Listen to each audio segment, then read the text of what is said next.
there. Subscribe to my channel. And also press this bell icon.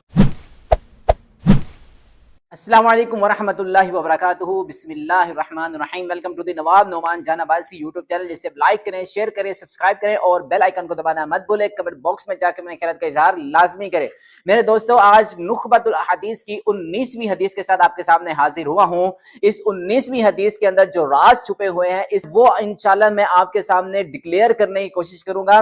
سب سے بڑا راز تو یہ ہے کہ آپ کے رزق کی فراخی، رزق میں اضافے کی دعا اس کے اندر ہے. اور دوسری بات، آپ جس جگہ پہ کام کر رہے ہیں اس جگہ پر کام کرتے کرتے آپ کو سالہ سال ہو گئے ہیں، کئی سال ہو گئے ہیں، پر آپ کی پروموشن نہیں ہو رہی، آپ کو کسی بڑے عہدے پر فائز نہیں کیا جا رہا، یا آپ کی محنتوں، آپ کی کاوشوں اور آپ کی کوششوں کو سراہا نہیں جا رہا، ان کو نظر انداز کیا جا رہا ہے. تو اس حوالے سے اگر آپ یہ دعا پڑھ لیں گے، بتاؤں گا میں آپ کو یہ دعا، مقام میں آپ کو بتاؤں گا اور جگہ میں آپ کو بتاؤں گا کہ کیسے پڑھنا ہے، کب پڑھنا ہے، کس وقت پڑھنا ہے، کہاں پہ پڑھنا ہے. عمل کرنا آپ کا کام ہے. یقین جانیے آپ کی جو رزق کی حوالے سے پریشانیاں ہیں وہ ختم ہو جائیں گی. جو آپ نوکریاں کر کر کے سارا سال تھک چکے ہیں، آپ کی پروموشن نہیں ہو رہی، پروموشن کے مواقع مہیا ہو جائیں گے، فراہم ہو جائیں گے. آپ یاد رکھیں گے کسی نے ایسی دعا بتائی تھی کہ جس کے پڑھنے سے پابندی کے ساتھ ہمارے مسائل حل ہونا شروع ہو گئے ہیں. اب اس حدیث کا جو ٹاپک ہے وہ ہے دو سجدوں کے درمیان کی دعا. اب دو سجدوں کے درمیان یہ دعا پڑھنی ہے. میں نے آپ کو بتا دیا اس کا مقام کون سا ہے. مقام کا تو آپ کو پتہ چل گیا کہ دو سجدوں کے درمیان کی دعا. ایک انسان پہلا سجدہ کرے، جیسے ہی پہلے سجدے سے انسان اٹھا اور بیٹھا آرام سے بیٹھنے کے بعد جب وہ دوسرے سجدے میں جاتا ہے تو یہ جو مقام ہے اس مقام پہ پڑھنا ہے. اب میں آپ کو ایک چیز بیان کرنے کی کوشش کروں گا کہ ایک انسان اتنی عاجزی کے ساتھ، اتنی انکساری کے ساتھ رب کے حضور نماز کے لیے، نماز کی حالت میں، نوافل میں یا سنتوں میں کھڑا ہوتا ہے، رب العالمین کی تعریف کرتا ہے، اس کے بعد رکوع کرتا ہے، رکوع میں رب کی تعریف کرتا ہے، رکوع سے کھڑا ہوتا ہے، رب کی تعریفیں ہی تعریفیں، اپنی عاجزی، اپنی انکساری، اپنی کمزوریاں بیان کر رہا ہے. پھر انسان سجدے میں جائے، سجدے میں جانے کے بعد بھی انسان رب العالمین کے حضور عاجزی انکساری کا پیکر بن جائے، اور بعد میں انسان جو ہے دو سجدہ کے درمیان جو بیٹھتا ہے وہاں پہ اپنی عرضی ہی رب کے سامنے نہ رکھ پائے، اپنی التجا ہی رب کے سامنے نہ رکھ پائے، اپنی جو تمنائیں ہیں، اپنی ڈیمانڈز ہیں وہ رب کے سامنے رکھ ہی نہیں پائے گا، تو اس کا نماز پڑھنے کا کیا فائدہ؟ سوائے اجر و ثواب کے اس کو کچھ نہیں ملے گا.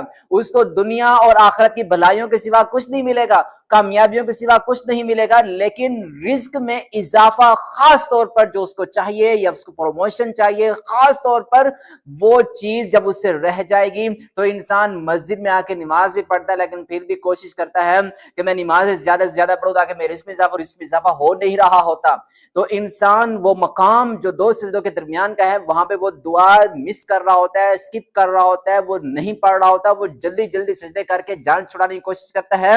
تو جس کی وجہ سے رب العالمین اس کی عرضی جو وہ پیش کرنی ہوتی ہے وہ اس پیش کرنے کے مقام پر وہ پیش نہیں کر پاتا رب العالمین کے سامنے. تو وہ مارا رزق کے لیے پھر رہا ہوتا ہے اور کہتا ہے کہ میں اتنی دعائیں مانگ لی، میرے رزق میں اضافہ ہی نہیں ہو رہا، میں نے اتنی دعائیں کر لی، میری پروموشن نہیں ہو رہی، میں نے اتنی التجا اور تمنائیں، منتیں، مرادیں، مناجاتیں کر لی پر کوئی فرق نہیں پڑ رہا. تو اس دعا کو روایت کرنے والے جو صحابی ہیں وہ ہیں سیدنا عبداللہ بن عباس رضی اللہ تعالی عنہ. یہ عباس رضی اللہ تعالی عنہ کے بیٹے ہیں. وہ بیان کرتے ہیں کہ رسول اللہ صلی اللہ علیہ وسلم یقول بین سجدتین، دو سجدوں کے درمیان یہ دعا پڑھا کرتے تھے. اب ہمیں تو پتہ چل گیا کہ ہم دنیا کے کسی بھی کونے میں ہوں، دنیا کے کسی بھی شہر میں ہوں، ہم اپنے کاروباری جگہ پر ہوں، گھر میں ہوں، مسجد میں ہوں، منڈیوں میں ہوں، تجارت گاہ میں ہوں، حج عمرہ کرنے کے لیے گئے ہوں، محرم میں ہوں، یا امریکہ، یورپ، کہیں بھی ہوں، دنیا کے کسی بھی کونے میں ہوں، انسان یہ دعا پڑھ سکتا ہے. اور مقام یہ ہے کہ دو سجدوں کے درمیان. پھر نبی کریم صلی اللہ علیہ وسلم نے جو دعا بتائی، سکھائی، وہ کیا تھی کہ اللہم اغفر لی وارحمنی واہدنی وعافنی وارزقنی. یہ دعا ہے. اب اس کی ملتی جلتی ایک اور دعا بھی میں آپ کو بتا دینا چاہتا ہوں. اس دعا کے اندر دو چیزیں اضافی ہیں.